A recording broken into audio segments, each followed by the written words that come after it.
I'm here tonight on the HJT stage, the Harwich Junior Theater, and I'm very excited to have next to me Daniel Jackson, who is AKA Buddy for the Buddy Holly story, which is starting, I believe, in May 17th. Is that correct? Yes, May 17th.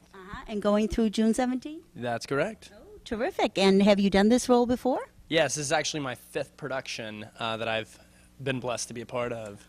Wonderful. And where have you done the other productions? Well, I initially began in Birmingham, Alabama, which is my home state, home city, rather.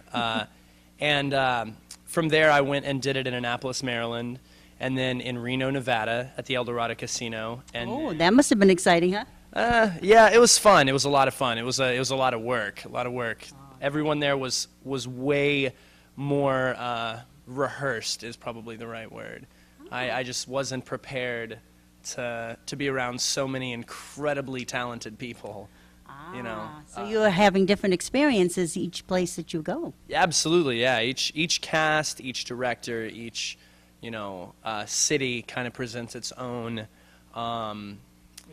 obstacles and challenges, and then, games and personalities and stuff. I've been really fortunate to get to travel with this show specifically and see in different pockets of the country how popular Buddy Holly is. It's still today. Absolutely, yeah. I don't think I've done a production or a performance of the show where at least like 90% of the tickets or 90% of the seats weren't filled, Everywhere I've gone, I've been really fortunate to have a full house of people every time I've gotten to perform, so that's, as every actor wants, a smiling face in every seat. So. Absolutely. And is it all ages? Does it cross all ages? Or? I've had probably all ages if you tally them all up together, but no, mostly it's the people that remember, the music, or were kids, when the music died, or, remember that day. And it's really great. It's really special for me to get to give them, that part of their history back. Even for 2 hours. Well, I know I saw this show last year here, and I know it's a different Buddy, and the cast is, some are the same and some are different. I'm really looking forward to seeing you in this role.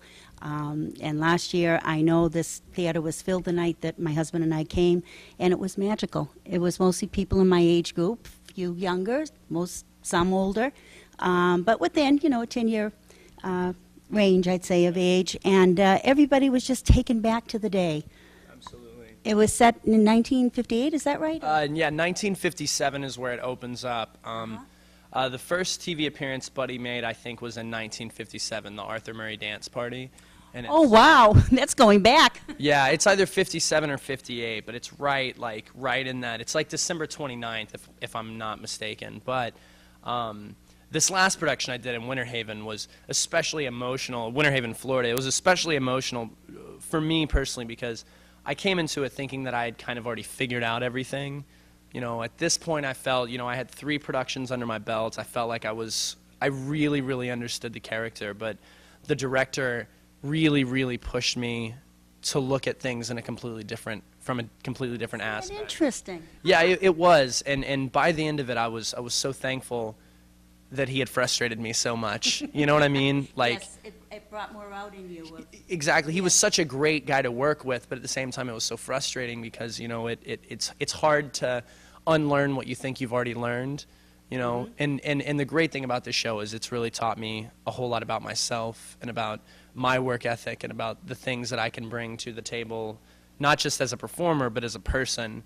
I feel like Buddy has humbled me in so many ways because I've jumped into situations thinking I knew what was going on, and lo and behold, I don't. You grow with the role each place you go. Absolutely. And I started doing this show when I was 19, and now I'm 22. Wow. And Buddy got his first break, I guess you'd call it, when he was 19 and died when he was 22. Oh, I hope that doesn't follow through. I don't think I'm too worried about that, but no. At the same time, I feel like I owe so much of everything that I've learned to this show, and to this character and to this person, and that's the best. I think that's the best gift an actor could ask for, you know, that and a full house. Absolutely, and we're hoping that we can help with the full house, starting on May 17th and going through June 17th.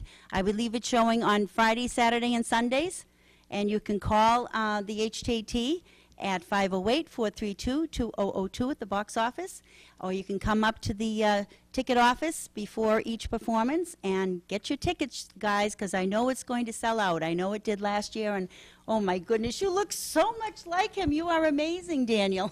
Oh, you're very sweet. Thank you. Well, it's true. It's true. And I'm looking very forward to seeing you in this production. Absolutely. Absolutely. Thank you. All right. Thank you very much for your time. Please come on down and enjoy.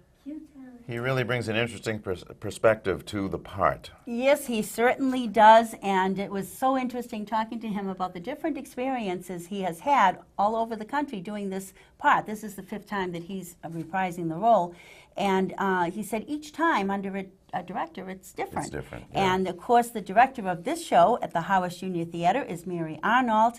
The choreography is by Suzette Hutchinson, and as always, Robert Wilder is doing the musical direction. Does a great job. And we're going to Three see a of them. musical number now, Peggy Sue, by Buddy and the Crickets. Oh, boy.